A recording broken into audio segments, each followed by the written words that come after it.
Good morning once again, and welcome to today's lessons with Dr. Kazim. You're welcome. Thank you. Many a times, a lot of students have difficulties with obtaining the mean, the variance, the moment generating function, and the characteristic function of an exponential distribution.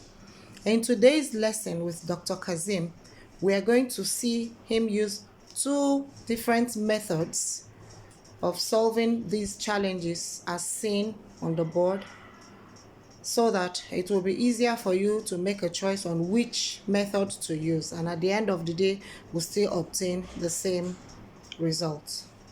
Let's Thank start. you, the class. You are highly welcome again on exponential distribution. So we actually have two methods of obtaining our mean and the variance. There is no problem with MGF and characteristics function. The mean and the variance, those that don't have a science background may always find it difficult in integrate the process, but those that have a science background, they may quickly understand the two methods. But let's check them one after the other. Let's firstly use the expansion of the exponential to gamma. So that's more easier, except that we have to know this expansion from exponential to gamma. Let's try the PDF first. Is what we have seen on the board.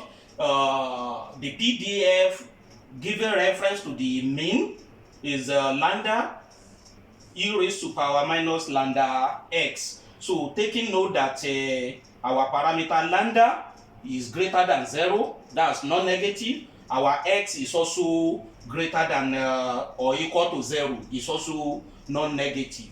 So therefore, we know statistically that our expected value of x at continuous level, because exponential is a continuous distribution, is integral of x f of x dx. So this is our f of x, the f of x we are talking about. We are going to replace this our PDF function into f of x, so that we have it like this: integral of x lambda e raised to power minus lambda x dx. Now that we are making reference to x, that simply means anything associated to x is on distribution, but anything that is not associated with x, it becomes constant. So with this, you are going to bring the constant out as a lambda. We have integral of x e raised to power minus lambda x dx. So in this case, we still have to move with our range. Since we said our x is a non-negative, so it ranges from 0 upward. So it can be minus infinity to infinity. So you have it as 0 to infinity. 0 to infinity. Always go with the sign of the range of 0 to infinity. So here, there is a particular exponential expansion to gamma distribution, which states, note, this exponential expansion, when you have something like this, still the same range of 0 to infinity. If you have x raised to power n minus 1, exponential raised to power minus ax, is the same thing as gamma n over a raised to power n.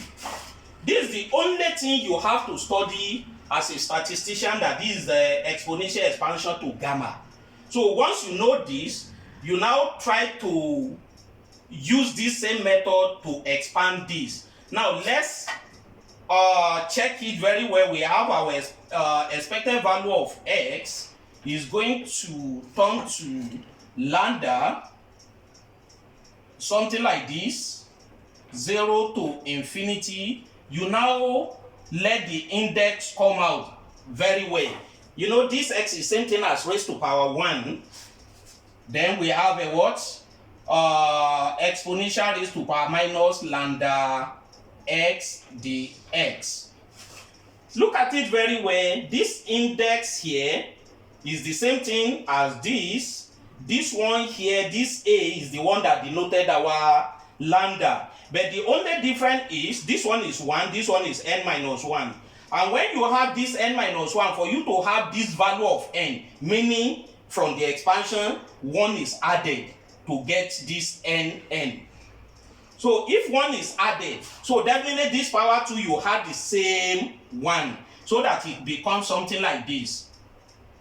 It becomes something like lambda gamma. If you add 1 to this now, it will become 2 over lambda raised to power what? Lambda raised to power 2. That's what is going to become practically if you apply it, because you added 1 here, that's n minus 1 plus 1, it will give you n. Likewise of here, 1 plus 1, it will give you 2. That's how we apply it there now.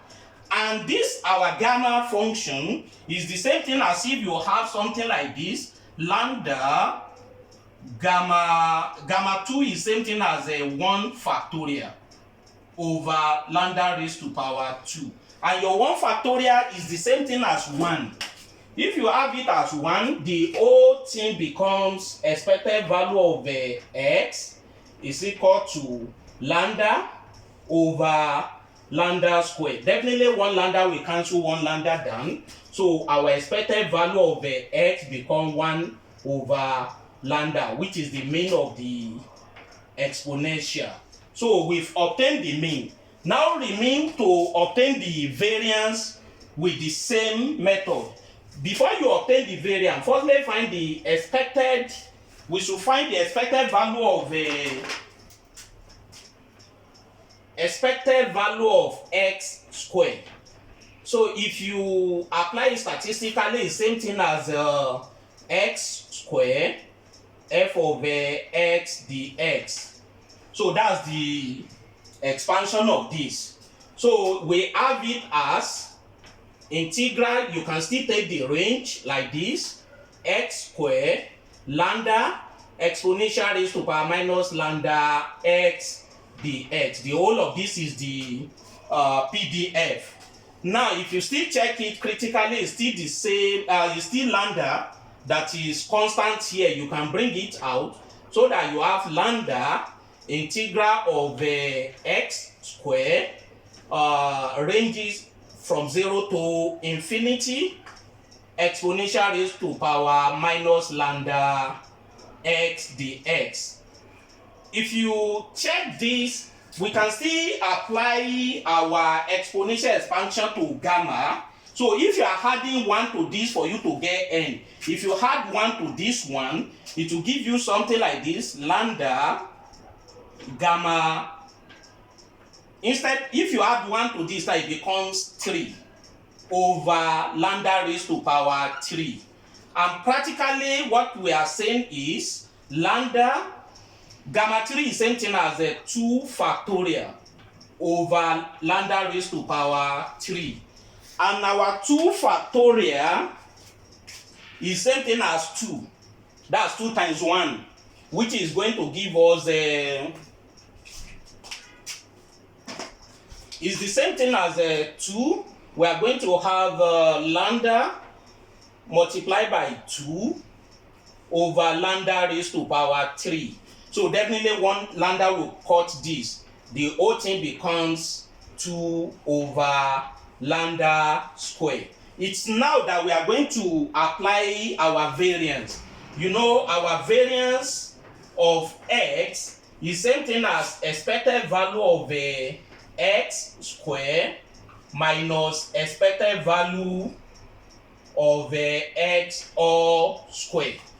So the first one we did is our expected, the mean is our expected value of x. The last one is expected value of x squared. So our variance of x our variance of x becomes 2 over lambda square minus 1 over lambda all square. If you do mathematical expansion here, you are going to have 2 over lambda square minus 1 over lambda square, which is going to give you 2 minus 1 over lambda square. This is going to give you 1 over lambda square, which is called to variance of this our variance of the distribution. So we've obtained the mean and the variance through the expansion of exponential to gamma. So this the mean.